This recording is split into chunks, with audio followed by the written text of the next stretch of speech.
ನಮಸ್ತೆ ಆತ್ಮೀಯರೇ, ನಾನು ಮಣಿಕಂಠ ಜಿ ಯೋಗೋಪಾಧ್ಯಾಯ, ಬಾಬಾಜಿ ಅಷ್ಟಾಂಗ ಯೋಗ ಮತ್ತು natural healing centre, Kempegowda Nagar, ಮಾಲಿಮೀನ್ ರೋಡ್, ಬೆಂಗಳೂರು.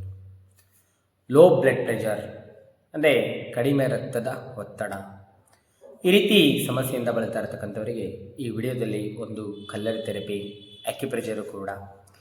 ಸೊ ಯಾರೆಲ್ಲ ಕಡಿಮೆ ರಕ್ತದ ಒತ್ತಡ ಅಂದರೆ ಲೋ ಬ್ಲಡ್ ಪ್ರೆಷರಿಂದ ಬಳಲ್ತಾ ಇದ್ದಾರೋ ಅಂಥವರು ಬಹಳ ಮುಖ್ಯವಾಗಿ ಆಹಾರದಲ್ಲಿ ಏನು ಮಾಡಬೇಕಂದ್ರೆ, ಯಾವಾಗಾರು ಆಹಾರ ತೆಗೆದುಕೋಬೇಕಾದ್ರೆ ಒಂದು ಚಿಟಿಕೆ ಉಪ್ಪನ್ನು ಸ್ವಲ್ಪ ಜಾಸ್ತಿ ಈ ರೀತಿ ಉದುರಿಸ್ಕೊಂಡ್ರೆ ಸಾಕು, ಬ್ಲಡ್ ಪ್ರೆಷರು ನಿಮಗೆ ನಿಯಂತ್ರಣಕ್ಕೆ ಬರೋದನ್ನು ನೀವು ಕಾಣ್ಬೋದು. ಆಹಾರದಲ್ಲಿ ಏನು ಮಾಡಬೇಕು, ಉಪ್ಪು, ಉಪ್ಪಿನಕಾಯಿ ಈ ರೀತಿ ನೀವು ಬಳಕೆ ಮಾಡಿದಾಗ ನಿಮಗೆ ಬ್ಲಡ್ ಪ್ರೆಷರು ಲೋ ಇರೋದನ್ನು ನೀವು ನಿಯಂತ್ರಣಕ್ಕೆ ತರ್ಬೋದು. ಅಂದರೆ ಲೋ ಬ್ಲಡ್ ಪ್ರೆಷರು ಕಡಿಮೆ ರಕ್ತದ ಒತ್ತಡದ ಸಮಸ್ಯೆಯಿಂದ ಬಳಲ್ತಾ ಇರ್ತಕ್ಕಂಥದ್ದು. ಹಾಗೆ ಹಿಂದೆ ಕಡಿಮೆ ರಕ್ತದ ಒತ್ತಡ ಈ ಸಮಸ್ಯೆಯಿಂದ ಬಳಲ್ತಾ ಇರ್ತಕ್ಕಂಥವ್ರು ಭಾಳ ಮುಖ್ಯವಾಗಿ ದೈನಂದಿನ ದಿನದಲ್ಲಿ ದೈಹಿಕ ಚಟುವಟಿಕೆನ ಅಳವಡಿಸ್ಕೊಳ್ಳೋದು, ಅಂದರೆ ವ್ಯಾಯಾಮ, ಅದರಲ್ಲಿ ಎಸ್ಪೆಷಲಿ ಯೋಗಾಭ್ಯಾಸದಲ್ಲಿ ಸೂರ್ಯ ನಮಸ್ಕಾರಾಸನ, ಸರ್ವಾಂಗಾಸನ, ಶೀರ್ಷಾಸನದಂಥ ಆಸನಗಳನ್ನು ಮಾಡಿಸ್ತಾರೆ. ಅದರಲ್ಲಿ ಭಾಳ ಮುಖ್ಯವಾಗಿ ಈ ಸೂರ್ಯ ನಮಸ್ಕಾರ ಅಂತ ಹೇಳಿ ದೇಹನ ಚಲನೆಗೆ ಒಳಪಡಿಸೋದು ಭಂಗಿಗಳು ನೋಡಿ. 5 ಎಲಿಮೆಂಟು ಥಿಯರಿನ ಪ್ರಕಾರ ಒಂದು ಚಾರ್ಟ್ ಕಾಣಿಸ್ತಾ ಇದೆ. ಆ 5 ಎಲಿಮೆಂಟ್ ಥಿಯರಿನ ಪ್ರಕಾರ ವಿಂಡಿಂದನೇ ಹೀಟಿಂದನೇ ಸರ್ಕ್ಯುಲೇಷನ್ ಅನ್ನೋದು. ಅಂದರೆ ನೀವು ವಿಂಡ್ ಅಂತ ಬಂದಾಗ ಲಿವರ್ ಆ್ಯಂಡ್ ಗಾಲ್ ಬ್ಲಾಡರ್, ಅದರಿಂದ ಕೆಳಗಡೆ next heart and small intestine. ನಿಮಗೆ ಕಡಿಮೆ ರಕ್ತದ ಒತ್ತಡ ಇದೆ ಅಂದಾಗ ನಿಮ್ಮ ರಕ್ತ ಪರಿಚಲನೆ ದೇಹದಲ್ಲಿ ಸುಗಮವಾಗಿ ಸರಾಗವಾಗಿರಬೇಕು. ನಿಮಗೆ ಲೋ ಬ್ಲಡ್ ಪ್ರೆಷರ್ ಸಿಂಪ್ಟಮ್ಸ್ ಕಡಿಮೆ ಆಗಬೇಕು ಅಂದಾಗ ದೇಹನ ಚಲನೆಗೆ ಒಳಪಡಿಸೋದು ಅಂತೇಳಿ, ಅದರಲ್ಲಿ ಸೂರ್ಯ ನಮಸ್ಕಾರ ಆಸನ ಮಾಡಿದಾಗ ದೇಹದಲ್ಲಿ ಅಂದರೆ ಸೂರ್ಯ ನಮಸ್ಕಾರ ಆಸನ ಅಭ್ಯಾಸದಿಂದ ದೇಹನ ವಿವಿಧ ಭಂಗಿಗಳಿಗೆ ಒಳಪಡಿಸಿದಾಗ ನಿಮ್ಮ ದೇಹದಲ್ಲಿ ಸರ್ಕ್ಯುಲೇಷನ್ ಅನ್ನೋದು ಉಂಟಾಗುತ್ತೆ. ಹಾಗೆ ಯೋಗಾಸನದಲ್ಲಿ ಹಲವು ಆಸನಗಳು ಬರ್ತವೆ. ಈ ಶೀರ್ಷಾಸನ, ಸರ್ವಾಂಗಾಸನ, ಯಾವಾಗೆಲ್ಲ ತಲೆ ಭಾಗ, ಮುಂಡದ ಭಾಗವನ್ನು ಭೂಮಿ ಕಡೆ, ಕಾಲನ್ನು ಆಕಾಶದ ಕಡೆ ಮಾಡಿದಾಗ ಸರ್ಕ್ಯುಲೇಷನ್ ಚೆನ್ನಾಗಿರುತ್ತೆ. ಸೊ ಹಾಗಾಗಿ ನೀವು ಯೋಗಾಭ್ಯಾಸಕ್ಕೆ ಸೇರಿಕೊಳ್ಳೋದು ಉತ್ತಮ. ಈ ಬ್ಲಡ್ ಪ್ರೆಷರ್ ಇದ್ದವರಿಗೆ ಸುಮಾರು ಆಸನಗಳನ್ನು ಮಾಡಬಾರ್ದು ಅನ್ನೋದು ಕೂಡ ಅಲ್ಲಿ ಯೋಗಾಸನದ ರಿಸ್ಟ್ರಿಕ್ಟ್ ಇದೆ. ಅದೇ ಇದೇ ಶೀರ್ಷಾಸನ, ಸರ್ವಾಂಗಾಸನ ಅಂತ ಆಸನಗಳನ್ನು ಹೈ ಬ್ಲಡ್ ಪ್ರೆಷರ್ ಇದ್ದವರು ಮಾಡಬಾರ್ದು ಅನ್ನೋದಿದೆ. ಅದೇ ಲೋ ಬ್ಲಡ್ ಪ್ರೆಷರು, ಕಡಿಮೆ ರಕ್ತದ ಒತ್ತಡ ಇದ್ದವರಿಗೆ ಈ ಶೀರ್ಷಾಸನ, ಸರ್ವಾಂಗಾಸನ, ಸೂರ್ಯ ನಮಸ್ಕಾರಾಸನ, ಅಂದರೆ ಸೂರ್ಯ ನಮಸ್ಕಾರಾಸನ ಜಾಸ್ತಿ ಸುತ್ತುಗಳನ್ನು ಮಾಡೋದು, ಬಾಡಿಗೆ ಒಳ್ಳೆ ಸರ್ಕ್ಯುಲೇಷನ್ ತರುತ್ತೆ. ಕಡಿಮೆ ರಕ್ತದ ಒತ್ತಡ ಇದ್ದವರಿಗೆ ಇದು ದಿವ್ಯ ಔಷಧಿಯಾಗಿ ವರ್ಕ್ ಮಾಡುತ್ತೆ. ಹಾಗಾಗಿ ಮೊದಲು ದೇಹನ ಚಲನೆಯಲ್ಲಿ ಇಟ್ಕೊಳ್ಳೋದು ಅಂತ ಹೇಳಿ. ಹಿಂದೆ ನಿಮಗೆ ಕಲರ್ ಥೆರಪಿ ಮುಖಾಂತರ ಕೂಡ ನೀವು ಲೋ ಬ್ಲಡ್ ಪ್ರೆಷರ್ನ ಬ್ಯಾಲೆನ್ಸಿಗೆ ತರ್ಬೋದು. ನೀವು ಒಂದೇ ಒಂದು ರೆಡ್ ಕಲರ್ ಡಾಟ್, ಇಲ್ಲಿ ನಮ್ಮ ಕೈಗಳಲ್ಲಿ 10 ಬೆರಳುಗಳಿದೆ ನೋಡಿ, 10 ಬೆರಳುಗಳು ಕೂಡ ಆಯುರ್ವೇದಿಕ್ ಆಕ್ಯುಪ್ರೆಷರ್ನ ಚಾರ್ಟ್ನ ಪ್ರಕಾರ ಒಂದೊಂದು ಎನರ್ಜಿಯನ್ನು ಪ್ರತಿಪಾದಿಸುತ್ತೆ. ಅದರಲ್ಲಿ ಭಾಳ ಮುಖ್ಯವಾಗಿ ಎಡಗೈನ ಹೆಬ್ಬೆರಳು ಸೋಲನ್ನು ರೆಪ್ರೆಸೆಂಟ್ ಮಾಡುತ್ತೆ. ಇಲ್ಲಿ ಯಾಂಗ್ ಬ್ರೈನ್ ಅಂತ ಬರುತ್ತೆ, ಉಗುರಿನ ಕೆಳಗಡೆ ಪ್ರತಿ ಬೆರಳಲ್ಲೂ ಯಾಂಗ್ ಬ್ರೈನ್ನ ರಿಪ್ಲೇಸಿಗೆ ಒಂದು ರೆಡ್ ಕಲರ್ ಡಾಟ್ ಇಟ್ಟರೆ ಸಾಕು. ಅದ್ಭುತವಾಗಿ ಲೋ ಬ್ಲಡ್ ಪ್ರೆಷರ್ ಇದ್ದವರಿಗೆ, ಕಡಿಮೆ ರಕ್ತದ ಒತ್ತಡ ಇದ್ದವರಿಗೆ ಇಲ್ಲಿ ಯಾಂಗ್ ಬ್ರೈನ್ನ ಕೆಳಗಡೆ ಒಂದು ರೆಡ್ ಕಲರ್ ಡಾಟ್, ಈ ಒಂದು ರೆಡ್ ಕಲರ್ ಡಾಟ್ ಇಡ್ತಾ ಇದ್ದಂಗೆ ನಿಮಗೆ ಲೋ ಬ್ಲಡ್ ಪ್ರೆಷರ್ ಇದ್ದರೆ ಅದು ನಿಯಂತ್ರಣಕ್ಕೆ ಬರೋದನ್ನು ಕಾಣಬಹುದು. ಅದರೊಂದಿಗೆ ನೀವು ದೇಹದಲ್ಲಿ ಚಲನೆ ಅಂತ ಹೇಳಿ ಈ ಆಯುರ್ವೇದಿಕ್ ಆಕ್ಯುಪ್ರೆಷರ್ನ ಚಾರ್ಟ್ನ ಮುಖಾನ ಎಡಗೈನ ಕಿರುಬೆರಳು ವಿಂಡನ್ನು ಚಲನೆಯನ್ನು ರೆಪ್ರೆಸೆಂಟ್ ಮಾಡುತ್ತೆ. ಆ ಎಡಗೈನ ಕಿರುಬೆರಳು ಉಗುರು ಕೆಳಗಡೆ ಒಂದು ಡಾರ್ಕ್ ಬ್ಲೂ ಕಲರನ್ನು ಡಾಟನ್ನು ಇಡೋದು. ಯಾರಿಗೆ ಕಡಿಮೆ ರಕ್ತದ ಒತ್ತಡ ಇದೆ, ಭಾಳ ಮುಖ್ಯವಾಗಿ ಈ ಕಲ್ಲರ್ಗಳನ್ನು ನೀವು ಡೇ ಟೈಮಲ್ಲಿ ಬಳಸೋದು. ದೈನಂದಿನ ದಿನದಲ್ಲಿ ಕಲರ್ ಹಾಕಿದ್ಮೇಲೆ ಒಂದು 3-4 ತಾಸು ಉಳಿಸ್ಕೊಂಡು ತದನಂತರ ಕಂಪ್ಲೀಟಾಗಿ ಅಳಿಸೋದು.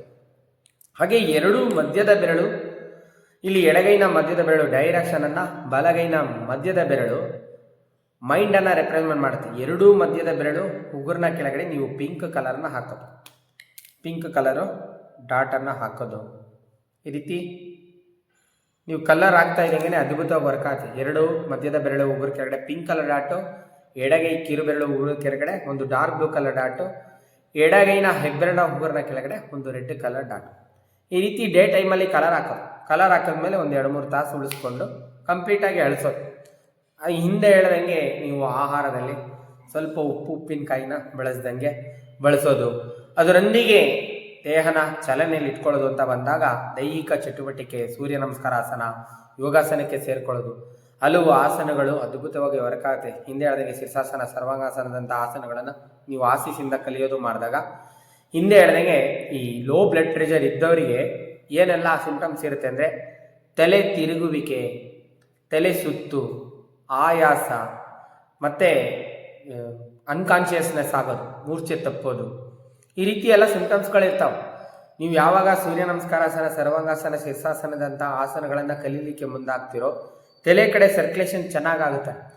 ತಲೆ ಕಡೆ ಸರ್ಕ್ಯುಲೇಷನ್ನು ಚೆನ್ನಾಗಾದಾಗ, ಬ್ಲಡ್ ಸರ್ಕ್ಯುಲೇಷನ್ ಚೆನ್ನಾಗಾದಾಗ ಈ ಸುಸ್ತಾಗೋದು, ತಲೆ ತಿರುಗುವಿಕೆ, ತಲೆ ಸುತ್ತು ಮತ್ತು ದೃಷ್ಟಿ ಮಂದ ಆಗೋದು, ಈ ರೀತಿ ಸಮಸ್ಯೆಗಳಿಂದ ನೀವು ನ್ಯಾಚುರಲ್ ಆಗಿ ಹೊರಬರ್ಬೋದು.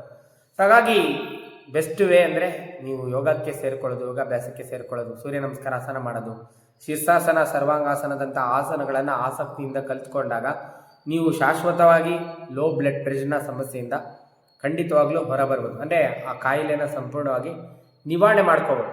ಅದರೊಂದಿಗೆ ಈ ಕಲರ್ ಥೆರಪಿ ಅಂತ, ಈ ಕಲರ್ ಥೆರಪಿನ ಕೂಡ ನೀವು ಪ್ರತಿದಿನ ಡೈಲಿ ಇಂಪ್ಲಿಮೆಂಟ್ ಮಾಡ್ದಂಗೆಲ್ಲ ನಿಮಗೆ ಚೇಂಜಸ್ ಗೊತ್ತಾಗುತ್ತೆ.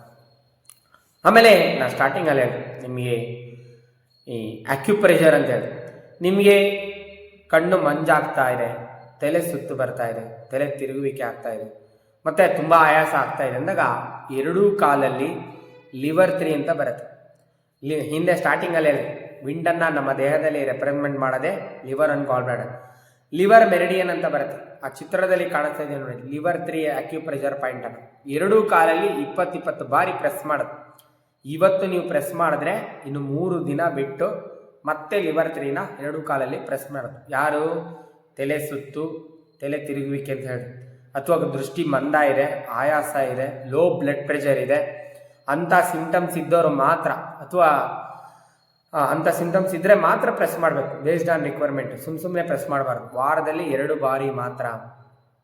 ಅದರೊಂದಿಗೆ ಹಿಂದೆ ಯಾರಿಗಾರ ಈ ಲೋ ಬ್ಲಡ್ ಪ್ರೆಷರಿಂದ ಸುಸ್ತಾಗಿ ಅನ್ಕಾನ್ಷಿಯಸ್ ಆಗಿ ಬಿದ್ದುಬಿಟ್ಟಿದ್ರೆ ಮತ್ತೊಂದು ಅದ್ಭುತವಾದ ಇಂಜೆಕ್ಷನ್ ಪಾಯಿಂಟ್ ಅಂತಲೇ ಹೇಳ್ಬೋದು. ಯಾರಿಗಾರ ಮೂರ್ಛೆ ತಪ್ಪಿದರೆ, ಅಥವಾ ಮೂರ್ಛೆ ರೋಗದಿಂದ ಬಿದ್ದಿದ್ರು ಕೂಡ, ತಲೆ ತಿರುಗಿ ಬಿದ್ದಿದ್ರು ಕೂಡ, ಅಥವಾ ಲೋ ಬ್ಲಡ್ ಪ್ರೆಷರ್ ಆಗಿ ತಲೆ ತಿರುಗಿ ಅನ್ಕಾನ್ಷಿಯಸ್ ಆಗಿದ್ರು ಕೂಡ GB41 ಅಂತ ಬರುತ್ತೆ ನೋಡಿ, ಚಿತ್ರದಲ್ಲಿ ಕಾಣಿಸ್ತಾ ಇದೆ, ಗಾಲ್ ಬ್ಲಾಡರ್ 41. GB41 ನೀವು ಪ್ರೆಸ್ ಮಾಡಿದ್ರೆ ತಕ್ಷಣದಲ್ಲಿ ಜಿಗ್ ಅಂತ ಅವ್ರ ಮೇಲೆ ಕುತ್ಕೋಬೋದು. ಲೋ ಬ್ಲಡ್ ಪ್ರೆಷರ್ನ ಸಮಸ್ಯೆನ ನಿವಾರಣೆ ಮಾಡ್ಕೋಬೋದು, ಮೇಲೆ ಬರ್ಬೋದು. ಇದು ಕೂಡ ಅಷ್ಟೇ, ಬೇಸ್ಡ್ ಆನ್ ರಿಕ್ವೈರ್ಮೆಂಟ್. ನಿಮಗೆ ಆ ರೀತಿ ಯಾರ ನಿಮ್ಮ ಸುತ್ತಮುತ್ತಲಲ್ಲಿ ಲೋ ಬ್ಲಡ್ ಪ್ರೆಷರ್ ಆಗಿ ಅನ್ಕಾನ್ಷಿಯಸ್ ಆಗಿ ಬಿದ್ದಿದ್ರೆ, ತುಂಬ ಸುಸ್ತಾಗಿ ತಲೆ ತಿರುಗಿ ಬಿದ್ದುಬಿಟ್ಟಿದ್ರೆ, ಅಥವಾ ಮೂರ್ಛೆ ರೋಗದಿಂದ ಬಿದ್ದಿದ್ರೆ, ನೀವು GB41 ಇನ್ಸ್ಟೆಂಟಾಗಿ ಪ್ರೆಸ್ ಮಾಡಿದ ತಕ್ಷಣ 2 ಕಾಲಲ್ಲಿ 20 ಬಾರಿ ತಕ್ಷಣದಲ್ಲಿ ಮೇಲೆದ್ಬಿಡ್ತೀವಿ. ಸೊ ಲೋ ಬ್ಲಡ್ ಪ್ರೆಷರ್, ಕಡಿಮೆ ರಕ್ತದ ಒತ್ತಡದ ಸಮಸ್ಯೆ ಇದ್ದವರು ಹಿಂದೆ ಹೇಳಿದಂಥ ಎಲ್ಲನೂ ಮಾನಿಟರ್ ಮಾಡಿ ತಲೆಯಲ್ಲಿ ಇಟ್ಕೊಂಡು ನೀವು ಆಹಾರದಲ್ಲಿ ಉಪ್ಪು ಉಪ್ಪಿನಕಾಯಿನ ಬಳಸೋದು, ದೇಹನ ಚಲನೆಯಲ್ಲಿ ಇಟ್ಕೊಳ್ಳೋದು, ವ್ಯಾಯಾಮ ಮಾಡೋದು, ಯೋಗಾಭ್ಯಾಸಕ್ಕೆ ಸೇರಿಕೊಳ್ಳೋದು, ಅದರೊಂದಿಗೆ ಕಲರ್ ಥೆರಪಿ ಕೂಡ ಮಾಡೋದು. ಅಕ್ಯುಪ್ರೆಷರ್ ಅಂತ ಬಂದಾಗ ಅದು ಬೇಸ್ಡ್ ಆನ್ ರಿಕ್ವೈರ್ಮೆಂಟ್ ಮೇಲೆ ಪ್ರೆಸ್ ಮಾಡೋದು. ಈ ರೀತಿ ಮಾಡ್ತಾ ಬಂದಂಗೆಲ್ಲ ನೀವು ನ್ಯಾಚುರಲ್ ಆಗಿ ನಿಮ್ಮ ಕಡಿಮೆ ರಕ್ತದ ಒತ್ತಡದ ಸಮಸ್ಯೆನ ನಿವಾರಣೆ ಮಾಡ್ಕೋಬೋದು. ಸೊ ತಮ್ಮ ಸುತ್ತಮುತ್ತಲಲ್ಲಿ ಯಾರ ಲೋ ಬ್ಲಡ್ ಪ್ರೆಷರ್ ಅಥವಾ ಕಡಿಮೆ ರಕ್ತದ ಒತ್ತಡದ ಸಮಸ್ಯೆಯಿಂದ ಬಳಲ್ತಾ ಇದ್ದರೆ ಅಂಥವರಿಗೆ ಈ ವಿಡಿಯೋವನ್ನು ಶೇರ್ ಮಾಡಿ, ಈ ವಿಡಿಯೋದಲ್ಲಿ ಇರ್ತಕ್ಕಂಥ ಮಾಹಿತಿಯನ್ನು ಸದುಪಯೋಗಪಡಿಸ್ಕೊಳ್ಳಿ. ತಮಗೆಲ್ಲರಿಗೂ ಒಳಿತಾಗಲಿ. ಶುಭ ದಿನ. ನಮಸ್ಕಾರ.